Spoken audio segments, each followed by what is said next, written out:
Okay, so welcome to this week's episode of The Path Less Chosen, the podcast showing you the careers they don't teach you about in school. My name's Sol. Jamie. And this week we have a guest on who I'm particularly excited to introduce. You might know him as Alfie Gets Hard on Instagram. He is absolutely blown up in the last few months. He's got 280,000 followers on Instagram and is now building out an amazing personal brand to do with training people and getting people into the best shape of their life. I'm sure you've seen him on your Instagram, but Jamie, let's give a bit of an insight into what people can expect from today's episode. Yeah, he's going to be a fascinating guest. I know he's joining dressed in a vest somewhere in Australia. So please excuse the wind when you're listening, but it's some brilliant content. So the first big takeaway is how to go viral and pick up your first 100,000 followers in 100 days. The second one is why you don't need to be an expert. You just have to be a couple of steps ahead. And thirdly, and probably most importantly, how he would get Sol and I as shredded as him. Yeah, that's going to be a hard one, but I'm looking forward to people hearing how he does that. Whether he says that's impossible or not, you might need to listen on to hear that part. But yeah, looking forward to getting him on. That sounds like a great episode. And without further ado, let's get on to it. Okay, so quickly, just before we get into the episode, we have loads more guests like Alfie, people showing you the careers they don't teach you about in school, and we interview a massive variety of characters that we absolutely love talking to. So check back every Tuesday, give us a subscribe on your podcasting platform, and you'll be able to catch inspiring stories from cool people every single week. Let's get into the episode. Okay, well, it's absolutely unreal to have you on. Thank you very much for joining us, Alfie. The first thing we'd love to know is, I take a scroll on your Instagram and obviously see a lot of topless photos of you looking in pretty good nick. Do you find that when you're actually being part of a business and trying to grow a brand, that people just assume you've got famous because of how you look? I think it's always an element, but I'd say like social media, Instagram, they're visual platforms. So I think particularly if you're going to go down like a fitness sort of realm, your body does in many ways become your credibility. Unless you've got a doctor in front of your name, I think it's quite hard to get yourself out there if you're not looking the part as well. So I think that sort of going into it, I knew that was going to be the case and probably wouldn't be in the position I am if that wasn't the case, because ultimately that's what you've built. And although I've been on the platform for a relatively short amount of time, I think the last 9 to 10 years of training is what really accelerated that growth, because you can't build a body like that just in a year, but you can build the social media if you've got that foundation. Amazing. So I just want to touch on that, like building the social media point, right? Because I think your story is obviously incredible in terms of your rise to actually growing. And I think for anyone listening that's maybe considering a career that they can build around social media, probably the first question they want to ask is, how do you like grow in such a ridiculous rate, and how do you build up that social media following? Yeah, it's great questions. I mean, I think you've got to start because you genuinely love it. Like I sort of have this philosophy, I call it like the niche audit, when you're finding, if you do want to go into social media, lots of friends and people I've met in the space or who are looking into the space have asked. I think you really need to be asking the first question is like, would you do it for free? If no one was there watching, would you be showing up and doing these things? And then the next question is probably, would you be showing up and filming yourself, even if you knew that, a month, 2 months, 3 months down the line, you may have minimal traction. Because ultimately, if you want to grow a brand on social media, consistency is king. Like many things in life, it's about developing a skill. Content creation and all the components of that is a skill, but also just posting regularly and staying consistent with that's incredibly important. So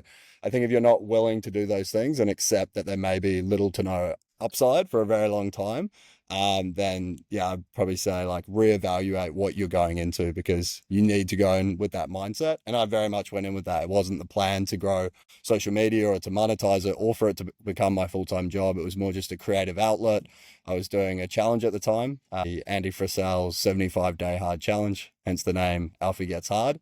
And with that, I decided one of the things that I would do, so there's basically a whole set of things like working out twice a day, drinking 4 liters of water, following a specific diet, rising with the sun. There's various sort of commandments, I guess, that you follow out of those 75 days. And as one of those that I added that I would post every single day. And that sort of became the birth of Alfie Gets Hard. And then from there, it's obviously tracked quite a long way and ended up going full time in December. So I was like 3 months after I started that challenge. I love that. And I think a lot of people listening will have seen you all over their social media, but they don't see the kind of consistency and hard work behind all that. But taking you back a step to, we kind of had a little stalk of your LinkedIn and saw that you were working in a climate tech startup. So you had a period of being in employment and within the startup world. What made you, was it posting that blew up and then you were like, okay, I can make a career out of this? Or did you always work for a startup and go, I know I really want to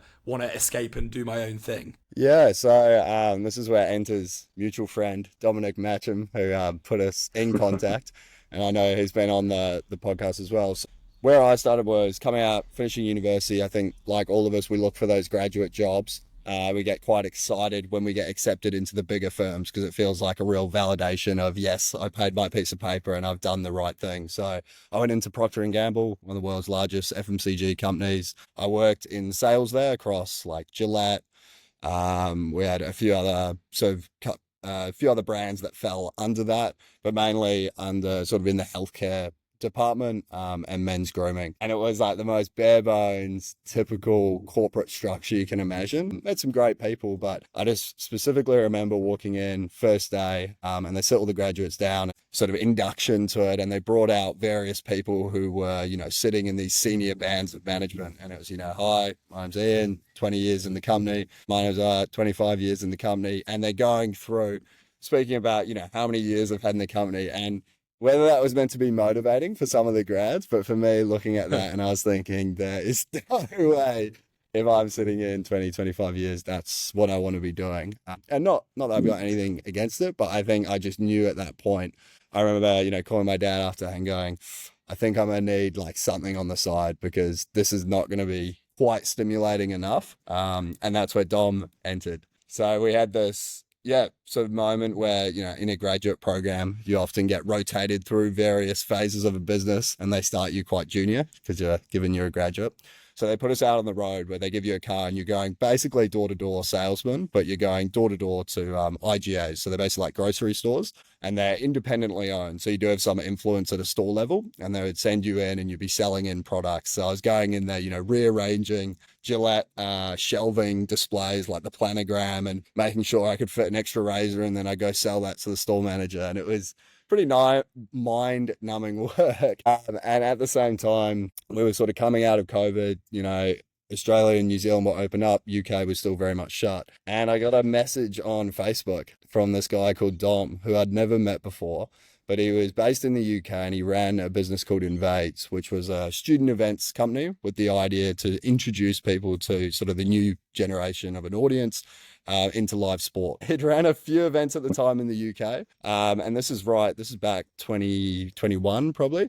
So he'd run a few, got them off the ground. The concept had sort of been validated, but he couldn't run them due to COVID. Everywhere was shut. So he reached out to me and said, look, we've got this model. I'd love to bring it to Sydney, to Australia, to New Zealand, because you guys are open. And this is a testament to Dom, because only Dom would think there's no, hospitality's dead. We can't go out in the UK, would think, let's just launch the brand on completely the other side of the world while he's remote in the UK during COVID or periods of like mass lockdown, all those things.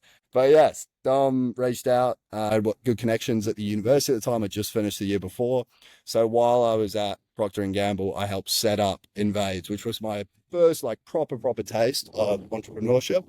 And it was super successful. The first one we ran, we sold 2,000 tickets in about 10 minutes.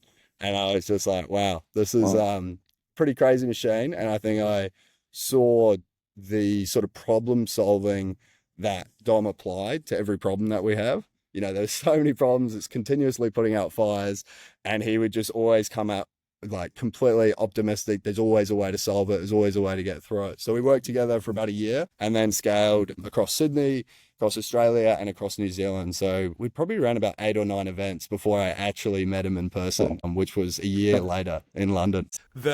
How did you then go, okay, I've got a side thing, but I'm going to go into a startup, I'm going to go into a smaller company, and then blow up on social media, like fill in those gaps? Few steps. Yeah, that was definitely a good segue into meeting Dom. But I think, that touched on like entrepreneurialism sort of exposed me to, as you said, like making money, what you can do on the side. And I think I wasn't quite all in. Both Dom and I, it wasn't the right timing. You know, UK was opening back up. We talked about me, you know, going full time, but the role just hadn't quite developed there yet.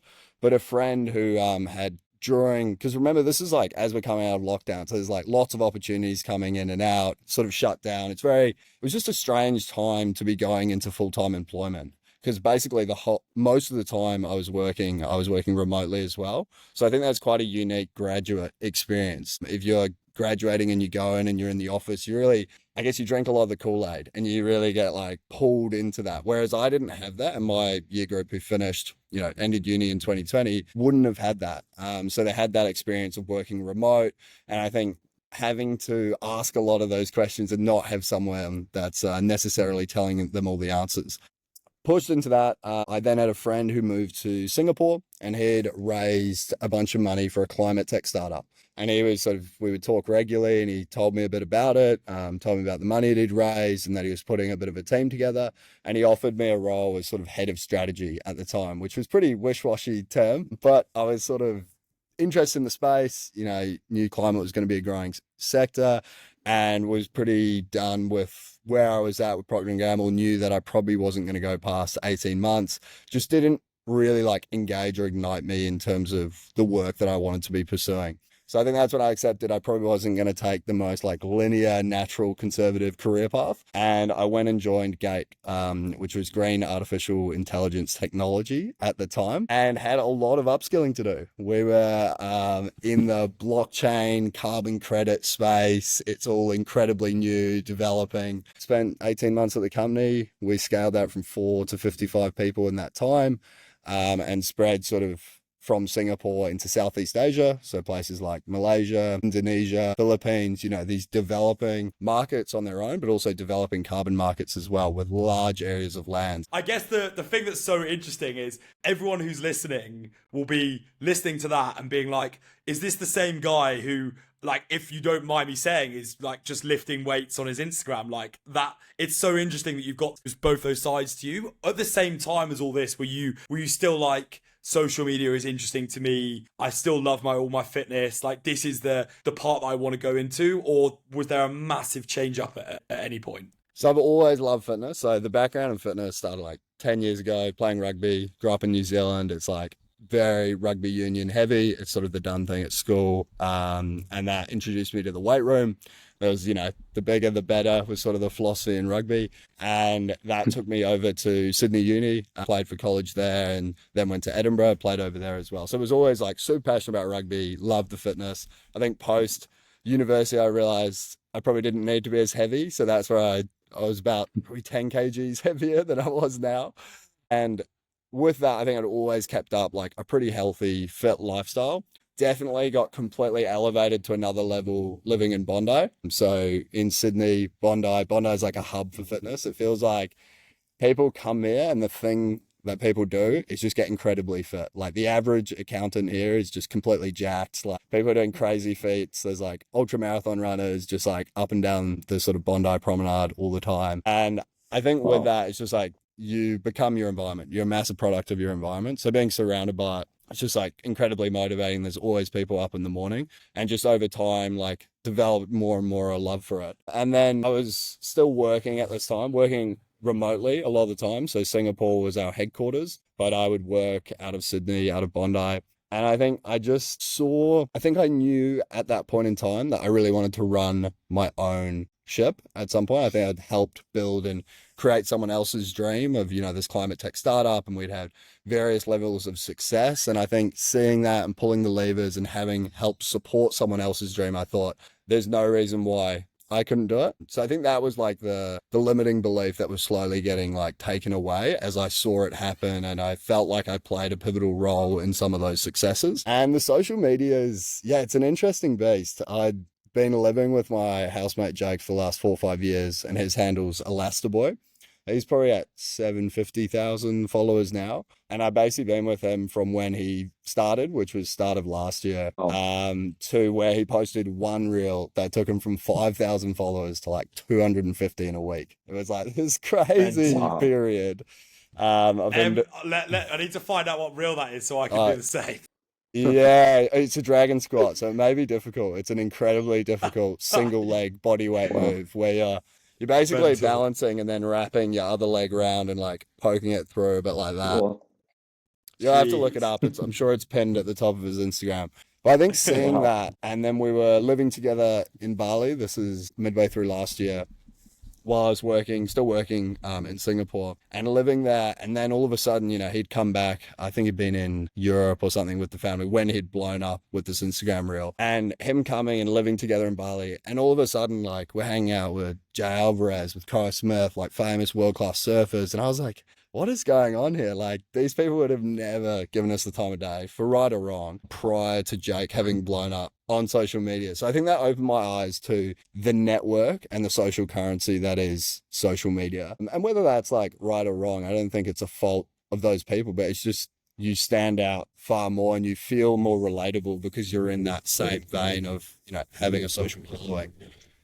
So from there, it definitely piqued my interest, seeing like the creator economy and the world of being online and being able to work remote. Like, there's many benefits in the freedom that buys. So I think coming back to Sydney, I was pretty ready to have a hard reset. I think drinking and moving away from that was a big part of that as well. And so it had been a lot of living this great startup, going over to Singapore, spending time in Bali, like really enjoying that time. And there was a lot of wins to celebrate. I think coming back to Sydney, I sort of wanted that hard reset last year in September. So that's where I was like, you know what, I'm gonna go all in. So it was about this time last year.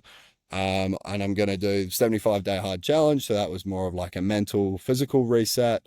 And then added on top of that, I'm gonna post every day as well, which was sort of the component that then kickstarted the social media. Wow. It's such a good story. And like, one of the things I picked up on there is when you're talking about Singapore, Bali, Bondi Beach, people are probably listening being like, this lifestyle sounds insane. But then there's a couple of elements there that I think are so important to maybe challenge in, like, are they slightly more difficult parts? For example, when you're meeting these guys and you think perhaps it's a little bit superficial that they're now only talking to us because, my mate got big on social media. And then also the fact that, and I can relate to it, I spent a week in Bondi, and this was back in the days when I was drinking as well. And I remember walking around the town early morning feeling hungover while there's all these jacked people ripped and shredded. So of course you are going to be a product of your environment, right?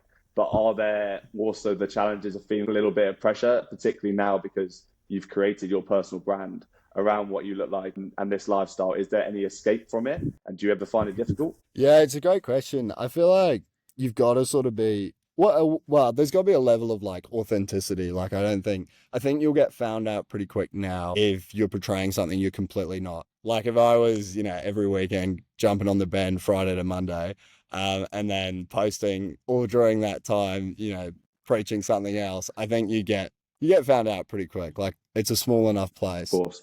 So I think you got to be authentic. You got to be like true to what you believe in, and you should really only put online what stands with that. But then at the same time, like, people change. I think alcohol is like a real pointy end one of that, where ultimately I used to drink a lot before, never really had an issue with it, but we'd go out, party, enjoy that life. And then this sort of became like, I really want to lock in. I think there's a lot of people around this age, like I'm 25 now in their mid-20s, and I think you play this weird duality of like, do I make the most because I'm 25 and you're only 25 once and I want to go out and party and have fun with my friends? Or I'm 25, is it like that delayed gratification, and do I sacrifice now for the future me that wants all of these things? And I feel like that just goes back and forth. For me, obviously fell more on the latter. And since there, it's made it easier because I've just like dialed more and more in, and like I've seen that positive feedback that's come from that. And I feel like I'm getting a lot of that gratification, not so much delayed, but like almost straight away as well now. So it is a hard one. I see like loads of mates struggle with it as well, where I think they wake up hungover and go, oh, like, I'm so done with it. Like, this isn't who I want to be. But then when Friday rolls around, they're the same person, and they get a little bit frustrated of maybe where they are and where they want to be and the gap between that. So I think, yeah, my biggest thing's always just been like, build back from the person you want to become. And like, if the person you want to become's not going to be going out every Friday and doing those things, then you're probably going to have to do that in the short term to get there as well. I love that. I think such a good takeaway, especially relatable over here to the kind of 9 to 5 corporate life in London and then the Friday, Saturday send. I think it's universal around the world. But I think a lot of people who are also listening to this might think, you've blown up on social media. Yes, you're living this great life, but I want to actually get into the mindset. And a lot of people might think like, what's actually feel? I mean, I guess I think as well. Like, what does it feel like when you look at your Instagram and you're just like, I know you said, I think it's like in 100 days, you went from a few thousand followers to maybe 250,000 followers. How does that feel? And then how does that play into that gratification you were talking about? Does it feel great, or are you just like, next job? Yeah. So mine was like probably 100 days, like 100K. Jake was the crazy jump in one go. I think initially it's just like an adjustment period, like anything.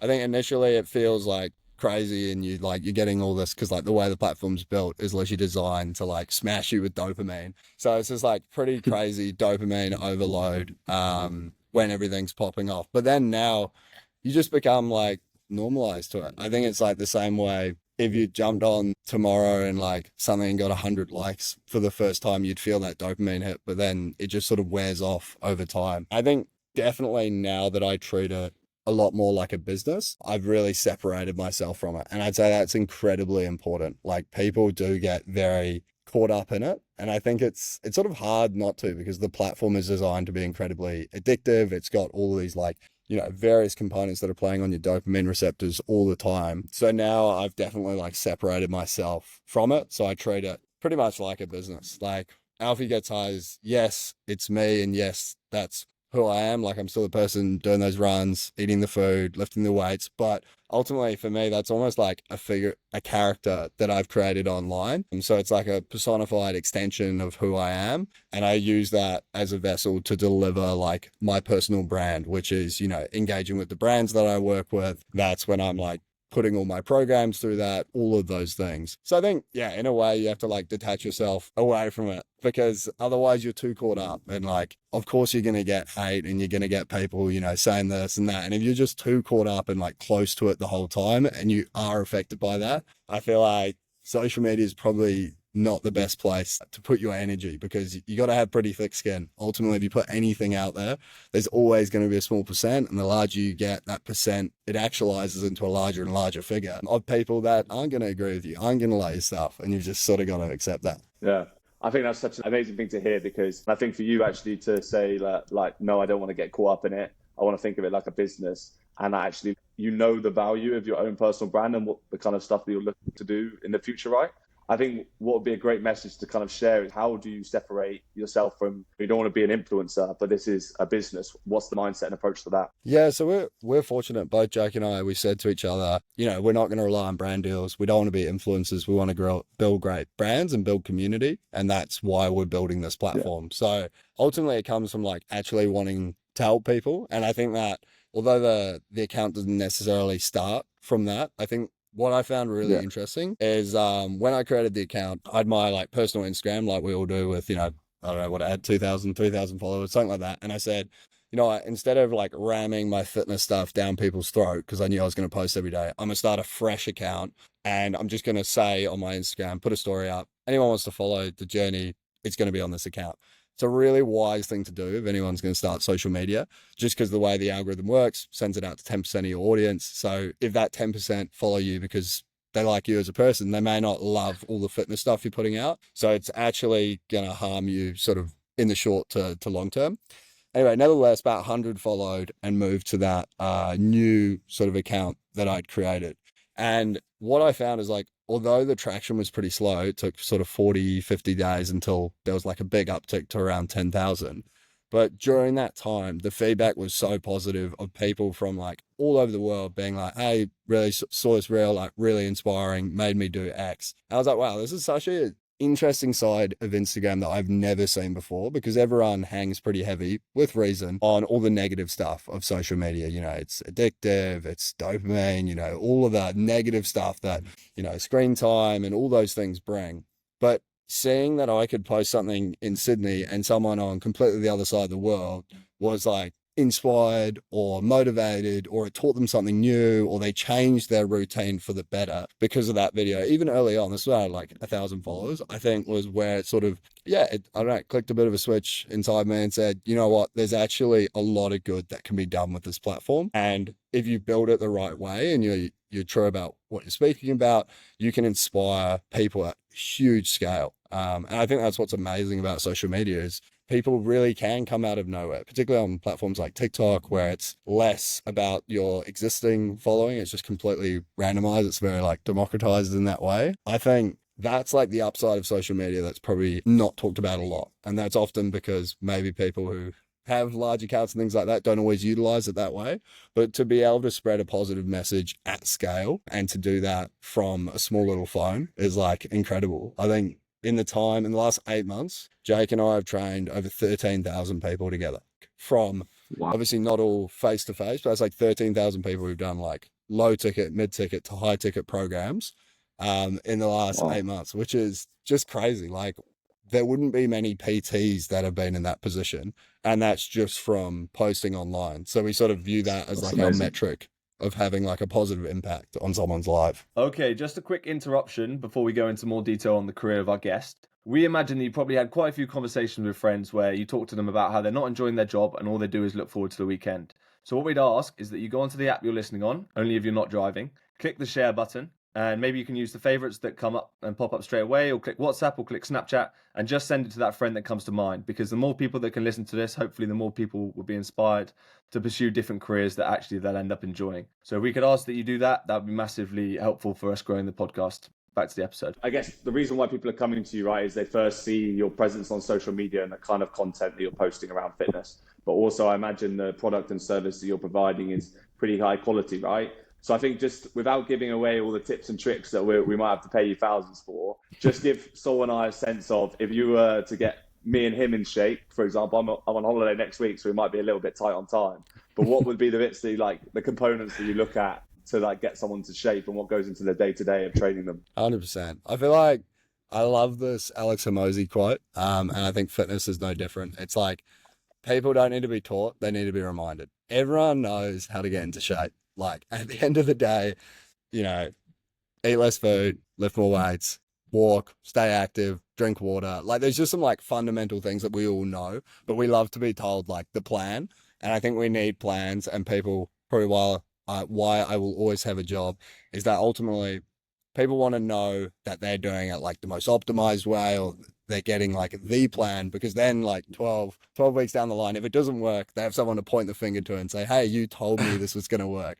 So most of the time, and I say this very openly to clients, I say, I'm selling you accountability, because ultimately two things that are going to happen. One, you're going to separate with money. So if that holds you accountable because you've given up something to do this, you're going to stick with the plan better. And two, I'm also going to be there messaging you and in your corner, and I'm giving you the action plan for you to just follow and execute. So I'm making your life a little bit easier as well. But back to like the simple things, I'd say super undervalued one, 10,000 steps a day, particularly people who work in office jobs and things like that, like just small little changes. I don't know, walking to the train station or walking to work, these small little things, at the end of the day, at the start of the day, all those things will add up massively. So I'd say 10,000 steps a day, eating whole foods. I'm huge on that as well. I've never tracked calories, but if you do really want to track calories and you think that's super important, I'm not against it. And I'm not saying it's not a great way to lose weight. My big thing about tracking calories is just time consuming and tedious. If you just eat from a selection of whole foods that you know are good for you, know are nutrient dense, your body's pretty good at telling you when you're full and when you need to stop eating. Where it struggles is when we have all of these like highly processed, recently developed foods that are just like super calorie dense, and we can just chow down loads and loads, and our body isn't designed to identify when we're full with these foods because they're so calorically dense and they don't have the macro and micronutrients to like signal to our body like, okay, you need to slow down on that. So things like fiber do that.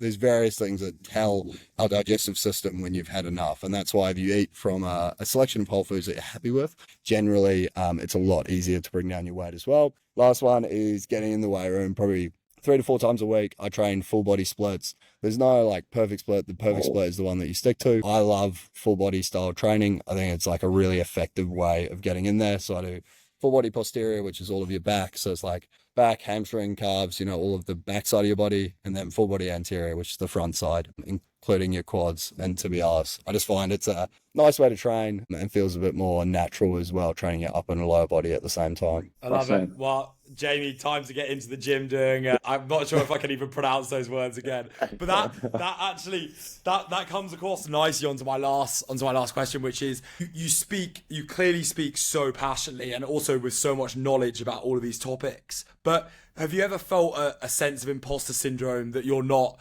the David Goggins, you're not someone in the world, maybe not even like a PhD, a biologist who knows everything about the human body? Like, how have you dealt with teaching people in that space, even though you might not necessarily have all the qualifications in it? 100%. Yeah, I think imposter syndrome is an interesting one, and particularly when you're growing a personal brand, because I think you have to be really passionate in what you stand in and you've got to truly believe it.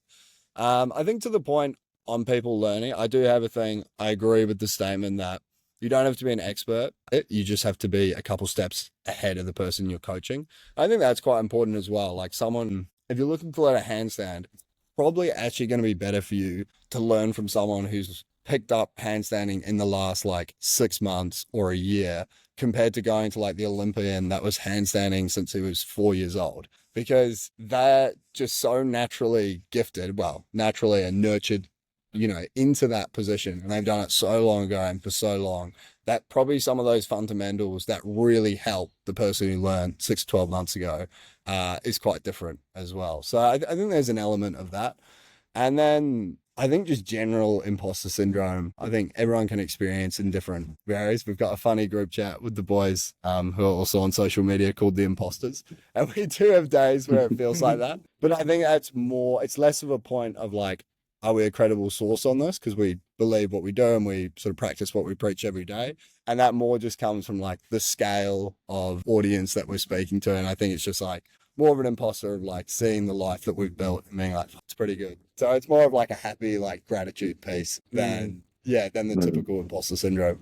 So just to finish off for me then with the final question, maybe if we were to jump back to your time when you were back at Procter & Gamble, what is one thing you would do the same, one thing you would do differently, and one thing you would tell yourself to motivate yourself? I love it. Okay. One thing I would do the same is definitely reply to Dom and scratch my entrepreneurial itch.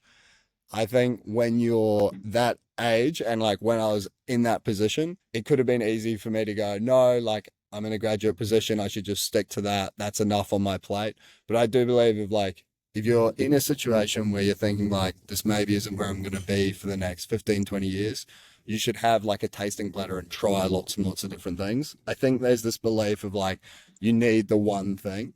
And I believe that once you've found the one thing, but if you haven't, you should be trying lots and lots of different things, because those skills compound, and they may not compound in the way that you think they will. But I've learned so much from Procter & Gamble that I didn't value at the time that I now really value in terms of putting process and structure into the way that I approach a pretty unprocessed, unstructured world of social media and content creation. So that's why I do the same.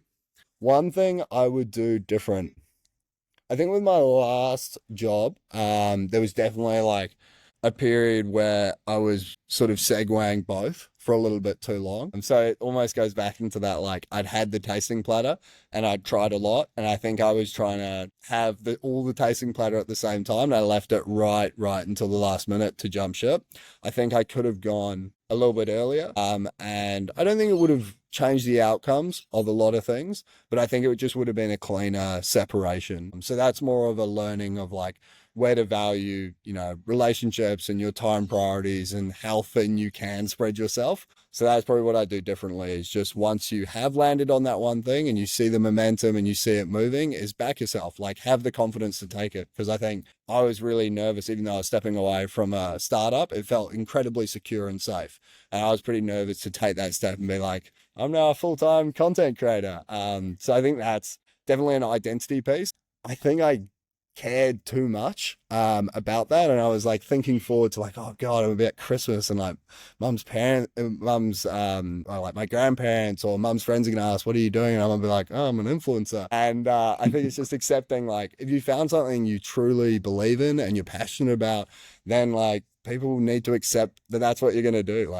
don't fear the judgment of others as much.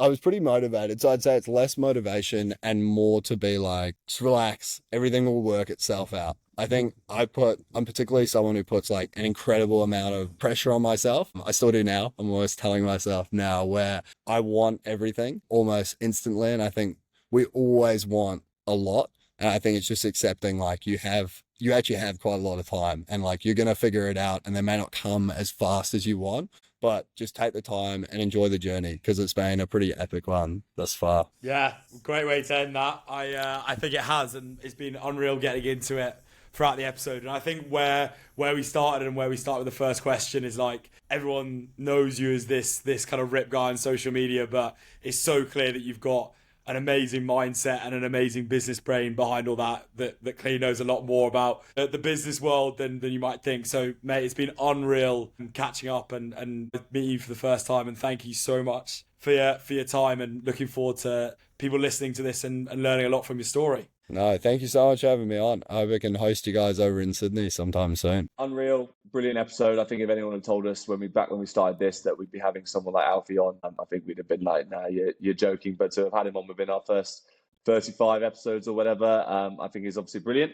I think that's an interesting point, mate. And you actually think like if we're getting people like Alfie on, it kind of shows where we can take this. So love having him on.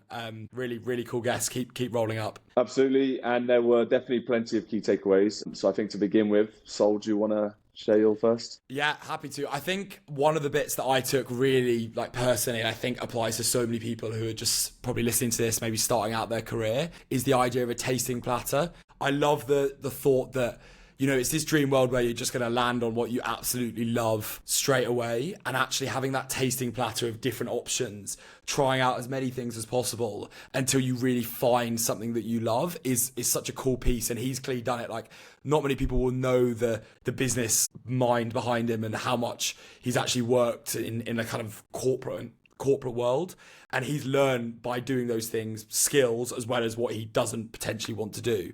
So what a takeaway that is for someone who's thinking, I've got to come out of university at 22 and jump into something that I am passionate about for the next 60 years. Yeah, definitely. I know you mentioned the tasting platter at the end, and at the beginning he spoke about, I think he referred to it as a niche audit. And actually, if you're just doing a niche audit, it means that you're kind of exploring loads of different options that maybe you're going to eventually fall into something that then works for you as a career. So I like that. And then my second key takeaway was kind of like a question that he posed to himself. And he said it was really important to ask yourself when you're looking to go down perhaps something like a path less chosen, whether it's in fitness or otherwise, which was, would you do this for free?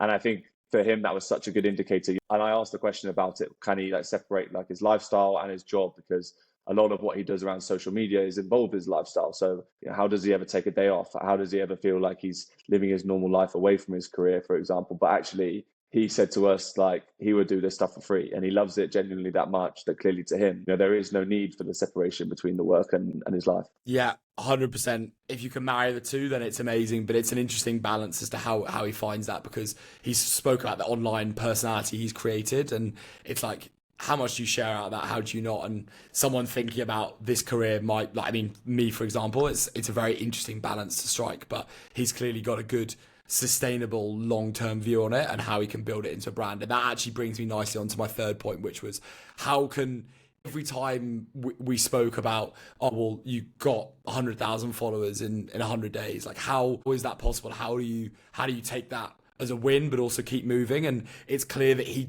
thinks long term. He's like, how can I turn this into a big business that's going to serve me for the rest of my life and not just give me a bit of short-term cash that can then, you know, monetize my audience and I can live in a nice villa in Bali for the next few years. And that to me is a really like longevity point that a lot of people in the space probably don't think about. I think the best way that he summarized it is that he builds back from the person that he wants to become. And I think that indicates that the way that he thinks long term. He spoke to us about when he was sat in the room in the corporate world with those guys who said they've been there for 25 years. And he looked at that and he was like, right, well, that's not the person I want to become.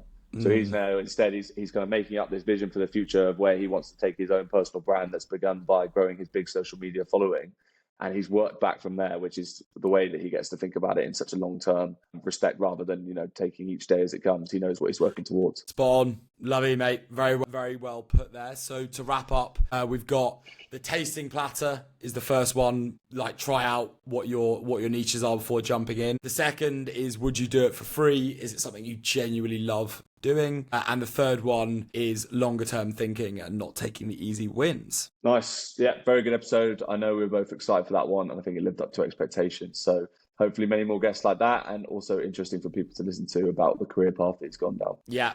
Looking forward to seeing him make me feel bad about my body all over social media every single time I open my feed.